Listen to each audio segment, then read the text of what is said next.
네, 지금 경우의 수가 아주 복잡해지고 있는데요. 그러니까 5월 12일이 후보 등록 기간인데 이재명의 그 선거법 대법원이 5월 12일 전에 나오느냐, 12일 후에 나오느냐, 대선 전에 나오느냐, 대선 후에 나오느냐, 결과가 이재명 아웃이 나오느냐, 이재명 무죄가 나오느냐에 따라서 경우의 수에 따라서 지금 살벌한 판이 예상되고 있는데요.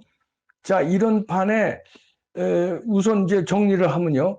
이 5월 12일 전에 이재명을 이제 날려버리면 대법원에서 그러면은 이제 민주당은 빨리 대선 후보를 교체해서 해야 되겠죠. 그럼 뭐 김동연이나 김경수 중에 하나가 올라가고 이재명은 이제 아웃되는 겁니다. 그러면 이제 국힘당에 김문수냐 뭐 이렇게 되는 거고 김문수가 돼서 저쪽에 김동연이랑 하고 그다음에 한덕수가 무소속으로 나와서 근데 무소속 한덕수와 김문수가 뭐 단일화를 아름답게 해서 민주당 김동연이라든지 김경수랑 붙는다. 아주 이상적인 거죠. 아주 이상적인 거. 제일 좋은 건데 그게 안 될 경우. 자, 그럼 5월 12일 전에 안 되고 대선 후에 결론이 나는데 이재명이 나왔어요. 근데 이재명과 김문수 등 누가 나와서 붙었는데 이재명이 당선됐는데 그다음에 대법원 선고에서 이재명이 선거법 위반으로 아웃된다. 그러면 다시 선거를 해야 되는 이저 보궐선거가 또 몇 달 만에 이루어져야 되니까 그걸 막기 위해서 지금 대법원이 서두르는 것 같아요. 그래서 대선 전에 어떻게든지 결론을 내겠다고 지금 각오를 하고 달려드는 것 같아요, 대법원에서. 조의대도 이제 그런 계산을 했겠죠. 내가 역사에 완전히 죄인이 될 거다. 그래서 달려드는 것 같은데.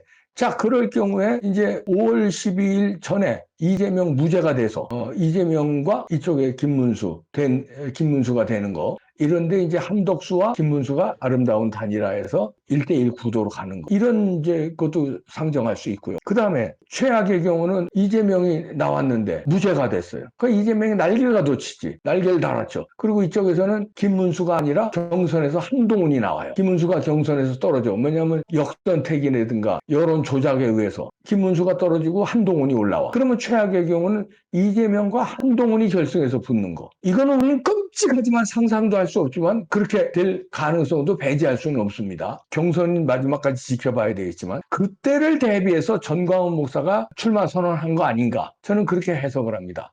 그때 대비해서 배신자 한동훈과 이저 반란 세력 이재명이 결승선에서 붙는다? 그럼 국민들의 초이스는 그거밖에 없어? 안 돼. 그럴 때는 내가 있다. 광화문과 전광훈 목사가 있다 하고 그 카드를 활용하기 위해서 대선 출마한 거 아닌가? 이봉규식 해석입니다. 그런 경우가 있고요. 자, 그 다음에 한덕수의 또 카드가 있죠. 이쪽에서 이제 한동훈이 나왔을 적에 예를 들어서 김문수가 진단 말이에요. 저 역선택이라든지 조작에 의해서 그 가능성도 배제 못하거든요. 하도 조작질을 잘하니까. 그 한동훈 이쪽에서는 김문수가 나오는데 한동훈과 이쪽에서는 이재명이 나오는데 한동훈과 이재명은 안 되겠다고 한덕수가 무소속으로 나간단 말이죠. 그래서 그 무소속에 정광훈 목사가 힘을 실어줘서 그래서 정광훈 목사 플러스 한덕수의 단일화로 해서 한덕수, 한동훈, 이재명 이렇게 3파전이 벌어질 수 있습니다. 그때도 우리는 굉장히 불리한 형국이 되죠. 그런데 이제 그렇게 이런 거 저런 거에서 이재명이가 나오면요. 무조건 부정선거에서 우리는 무조건 불리해져요. 근데 이렇게 경우의 수가 있다는 겁니다. 근데 아름다운 경우의 수를 만들려면은 우리가 지금 압박을 해야 돼요. 압박을 해서 조희대 대법원장을 압박을 하고 대법원을 압박을 해서 후보 등록 전에 결판을 져라. 이재명 선고를. 그래서 이재명 떨기고 이재명이 아닌 다른 사람으로 민주당에서 나와라. 그리고 국힘당에서 또 정상적인 선거 해라. 장난치지 말고. 그러면 한동훈이 안 될 거 아닙니까? 정상적인 선거에서 국힘당 후보로 한동훈이를 뽑아줄까요? 안 되잖아요. 그러면 김문수 대 이재명 그리고 한덕수가 힘을 보태서 한덕수와 김문수와 단일화해서 한덕수가 올라가든 김문수가 올라가든 그리고 이재명하고 붙는다. 그리고 부정선거를 막기 위해서 총력전을 펼친다. 그게 그나마 괜찮은 수인데 거기에 이제 정광훈 목사가 김문수와 한덕수의 단일화에 같이 힘을 합쳐서 셋이서 단일화해서 완전한 보수의 단일화. 그 다음에 이재명과 한판 승부. 그리고 보수의 단일화한 후보들이라든가 캠프에서 부정선거 못하게 연일 압박을 해서 부정선거 꼼짝 못하게 만드는 거. 부방대가 막 수만 명이 그냥 요소요소에서 감시하고 이제 이런 수가 있는데요. 여러 가지 경우의 수가 지금 복잡하게 됐습니다.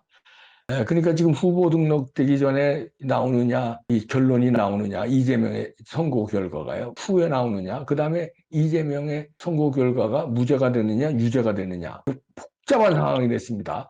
그런 복잡한 상황에서 전광 카드가 살아있는 거예요. 어떨 때는 쓰고, 어떨 때는 단일화하고, 어떨 때는 안 쓰고 하는 걸 비장의 무기로 우리는 보수파에서 갖다 놨다. 이렇게 생각하면 됩니다.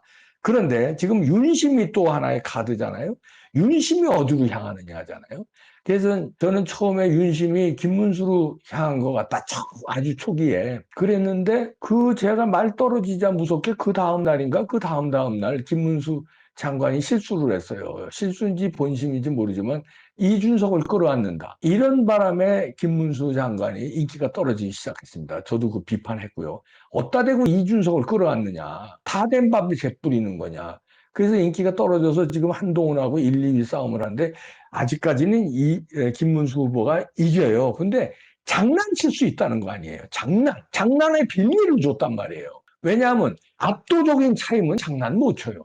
근데 지금 이준석 끌어안는다는 얘기하는 바람에 스르륵 내려갔어요. 그 한동훈하고 별 차이가 안 나게. 물론 그래도 차이는 나지만 크게 차이는 안 나게끔 돼 있으니까 얘네들이 장난쳐서 어떻게 했냐면 박빙이었다. 1차 경선에서. 근데 2차 경선에서 역전했다. 한동훈이 이겼다. 이런 식으로 판을 끝낼 수 있단 말이에요. 그게 걱정되는데 그래서 윤심이 지금 촉각을 곤두세우고 있습니다. 그러면 윤심이 확실히 지금 누굴 선택해야 될 거 아니냐. 왜냐하면 윤심이 50% 되는 거 아니에요. 지지율이. 전 국민의 50% 되는데 보수파의 지지율은 윤심이에요. 그건 거의 다가. 그러면 윤심이 낙점하는 대로 갈 거 아니냐 이거예요. 이럴 때 윤심이 작용한 사인이 나왔습니다. 윤심은 이제 우리가 생각하면 이제 윤상현이 윤심의 중에 하나라고 우리가 판단할 수 있어요. 왜냐하면 윤 대통령의 어려운 상황에서 윤상현이 계속 한남동 그것을 체포되기 전에 계속 한남동 대첩에 나가서 막고 그리고 광화문에서도 나와서 윤석열을 옹호하고 계속해서 헌재 앞에서도 그랬거든요. 윤 대통령은 최근에도 또 만났고 근데 윤상현 의원이 김문수의 캠프 선대위원장을 맡는다는 겁니다. 친윤이 캠프 선대위원장을 맡는다. 이거 윤석열 대통령과 상의 안 하고 했을까요? 저는 상의했다고 봅니다. 그러면은 윤심이 윤상현을 통해서 발현되는 거 아닌가? 이게 조심스러운 해석이고요. 그 다음에 또 윤심하면요. 저는 이 사람을 윤심의 바로미터로 보거든요. 이용 전 의원 아시죠? 윤 대통령의 호위무사. 운동선수 출신인데 윤 대통령 수행단장 맡아서 윤 대통령이 어딜 가나 윤 대통령 후보 시절서부터 그림자처럼 따라다니던 이용 후보, 의리맨이거든요. 이용 전 의원이 김문수 캠프에 합류했습니다. 이게 오늘 뉴스에 나왔어요. 자, 이렇다면 그러면서 그냥 캠프에 합류한 게 아니라 후보 수행단장을 맡습니다. 후보 수행단장. 이제 몸도 좋고, 이제 충성심 있고, 의리가 있고, 그러니까 이제 이제 모든 수행 일정 단장을 맡은 건데, 윤석열 대통령 후보 시절에 그 역할을 굉장히 잘했어요. 그래서 윤 대통령이 그때 당선되는데 1등 공신 중에 하나거든요. 그런데 지금 김문수로 갔다. 근데 이용 후보는요, 일거수일투족 윤석열 대통령과 함께 합니다. 윤 대통령이 말하자면 아바타나 마찬가지예요. 그러면 허락을 안 받고 김문수 캠프의 수행단장 맡았을까? 저는 그렇게 생각합니다. 그럼 허락을 맡았다. 그 얘기는 자 윤상현이 캠프 총사령탑이 되고 그 다음에 수행단장은 이용 전 의원이 되고 그러면 이게 윤심이 김문수의 싫은 거 아니냐. 그러면 제가 처음에 분석한 게 어느 정도 맥을 같이 그때 제가 들은 얘기가 있어서 그렇게 분석을 한 거거든요. 누구라고 밝힐 수는 없습니다. 윤석열 대통령의 입김을 잘 알 수 있는 분한테 들은 거를 내가 윤심이 그때 김문수한테 한 거 아니냐 그렇게 방송을 했는데 이준석 끌어안는다는 소리 하기 전입니다, 그때는. 그런데 그때 이제 갔는데 다시 그럼 지금 절체절명 아니에요. 윤심이 어떤 색깔을 내야 되잖아요. 지금 색깔을 낸 거 아니냐, 표현을 한 거 아니냐.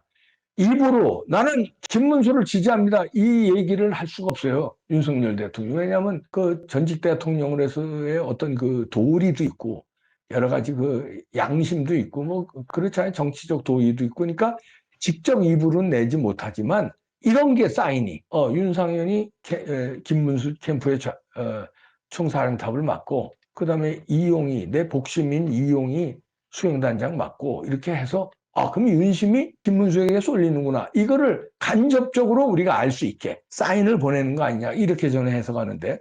자, 여기서 중요한 거는 김문수 장관입니다. 빨리, 오늘 이 순간, 빨리, 내일 늦습니다. 오늘 이 순간 빨리, 이제 이준석 그때 끌어안아야 된다는 얘기. 이준석까지도 다 포함해서 우리가 보수가 뭉쳐져야 된다는 얘기. 이 얘기 빨리 취소하십시오. 이준석은 같이 하면 안 돼요. 홍준표가 이준석하고 같이 하겠다고 그러더라고요. 그러니까 홍준표에 미루세요. 홍준표는 어차피 그런 사람이니까 이준석과 같이 하든 말든 이준석과 결을 달리하는 발언을 하십시오. 직접적으로 이준석 그때 내가 발언한 건 경솔했다. 이렇게 직접적으로 사과를 하셔도 좋고 아니면은 넌지시 이렇게 얘기하면 되잖아요. 우리 당의 그동안에 잘못된 거는 배신자들이 너무 많았다. 이제는 배신자들은 쳐내야 된다. 이러면 어떻게 돼요? 한동훈, 이준석 싸잡아서 쳐내는 게 되는 거 아니에요. 그런 사인이 빨리 나와야 돼요. 배신자라는 단어를 언급해야 돼요. 배신자와 함께는 못한다. 배신자 말고 나머지는 다 우리 보수 통합해서 이재명을 꺾자. 그런데 아무리 급해도 배신자는 안 된다. 이거를 빨리 지금 이 순간 해야 됩니다.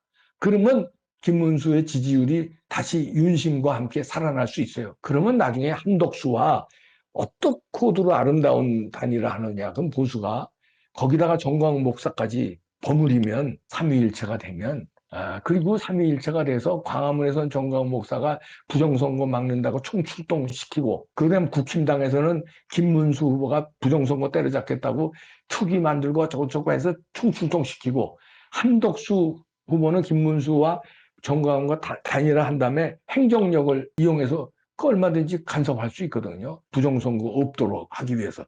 그렇게 되면 이길 수 있습니다. 그게 아니면은 어려워요. 부정선거 못 막으면 이번에 하나만한 게임이에요. 삼위일체로 막으면 가능성이 있습니다. 자, 김문수, 윤심이 실리는 것 같은데요. 그냥 실려서는 안 됩니다. 배신자 척결 빨리 선언하세요. 야, 복잡해집니다. 대선 지금 복잡해졌어요.